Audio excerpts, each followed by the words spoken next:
చిన్న సినిమాతోనే ఎంట్రీ ఇచ్చిన ఈ క్రేజీ డైరెక్టర్ ఇప్పుడు ఖాళీ అన్నదే లేకుండా యమా బిజీగా గడిపేస్తున్నాడు. తోటి డైరెక్టర్స్ అంతా సినిమా తర్వాత ఏ సినిమా చేయాలా అని ఆలోచిస్తుంటే ఈ డైరెక్టర్ మాత్రం ఏకంగా వరుసగా 4 సినిమాల్ని ఇప్పుడే లైనప్ చేశాడట.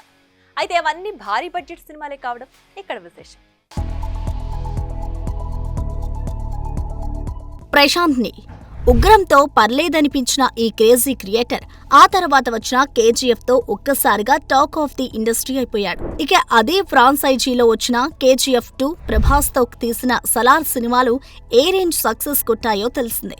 ఇక ప్రస్తుతం తారక్ తో సినిమాని పట్టాలెక్కించిన నీల్ ఆ తర్వాత సలార్ పార్ట్ శౌర్యంగ పర్వంతో బిజీ కానున్నట్టు తెలుస్తోంది. ఇక దీని తర్వాత కేజీఎఫ్ 3 తెరకెక్కే అవకాశాలు ఎక్కువగా ఉన్నాయి. ఎస్ టాక్సిక్ తర్వాత ఎవరికి గ్రీన్ సిగ్నల్ ఇవ్వలేదు. అసలు కథలు కూడా వినడం లేదట. కేవలం నీల్ కోసమే వెయిట్ చేయాలని నిర్ణయించుకున్నట్టు బెంగళూరు టాక్. అదే నిజమైతే మాత్రం డ్రాగన్, సలార్ 2, కేజీఎఫ్ 3లలో దాదాపు 5 ఏళ్లు మరే హీరోకి దొరకనని చెప్పాల్సిన పనిలేదు. ఇక వీటి తర్వాత డివివి దానయ్యతో రామ్ చరణ్ హీరోగా ప్రశాంత్ నీల్ ఒక కమిట్మెంట్ ఇచ్చాడనే టాక్ ఉంది.